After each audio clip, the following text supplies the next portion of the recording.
siya araw-araw. Kaya hindi ko mapigilan na maging emosyonal kapag magbanggit ako ng pangalan ng nanay ko. Basta pamilya ang pag-usapan, yan ang weakness ko. Dahil nasa abroad ang kanyang ina at madalas naman nasa bukid ang kanyang ama, ang kasakasama raw ni Elias noon, ang kanyang Lola Miriam at Lolo Marciano. Dili man bugoy na butaan man. Sa dagan na mong ako, hinigugmagid na mo si Dibdib, magid ng gimhan na mo. Sa kanila ako natutulog araw-araw. Sila din ang nagbabantay sa akin, sila ang nagbigay ng allowance. Inspirasyon ka.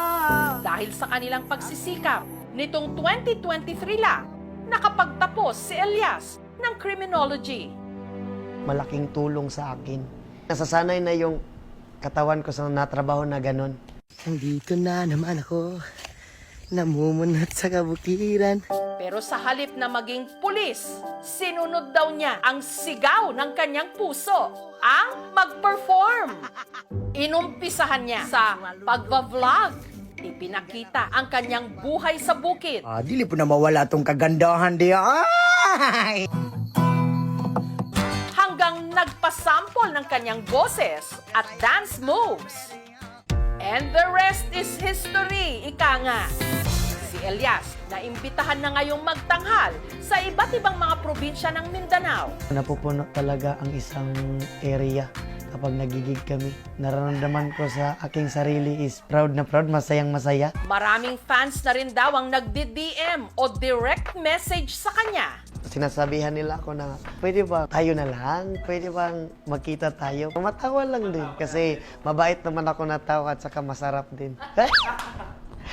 Sa mga humuhopya o umaasa kay Elias, awat na! Tapos na ang laban!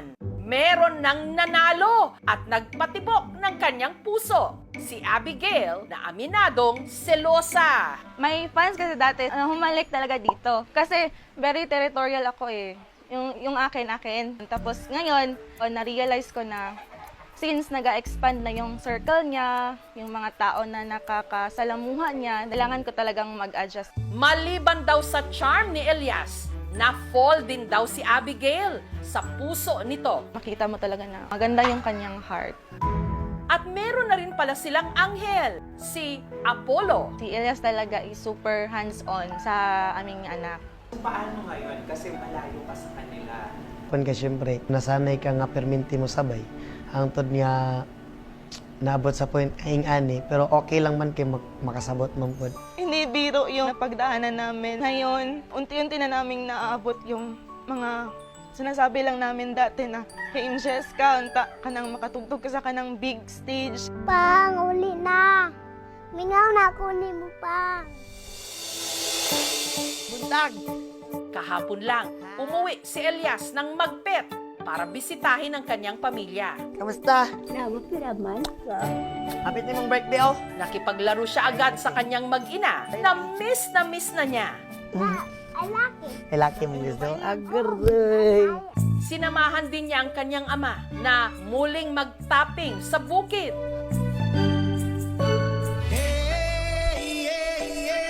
Na sinabayan pa niya ng pagsayaw.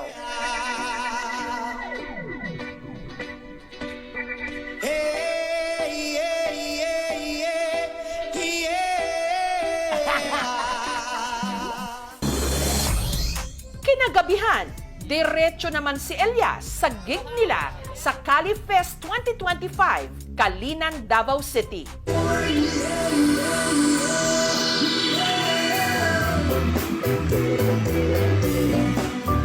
Ang hindi alam ni Elias, may sorpresa mula sa kanyang #1 fan, ang kanyang nanay Ninita, all the way from Bahrain. Stay always humble at laging pasalamat sa Panginoon sa lahat ng na-achieve mo at laging mag-iingat sa bawat event na pupuntahan mo. Tatandaan mo na narito lang kami ng pamilya mo at laging susuporta sa magandang hangarin mo sa buhay. I love you, anak!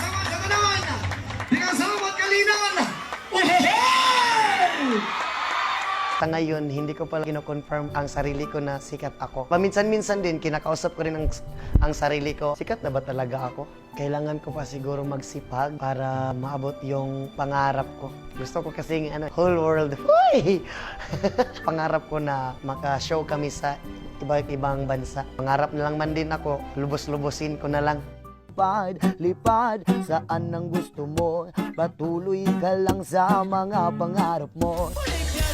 Tama yan, Elias. Pag nangarap ka, taasan mo na at ipakita sa buong mundo ang talento ng Tubong Mindanao. Aim high and huha-ha!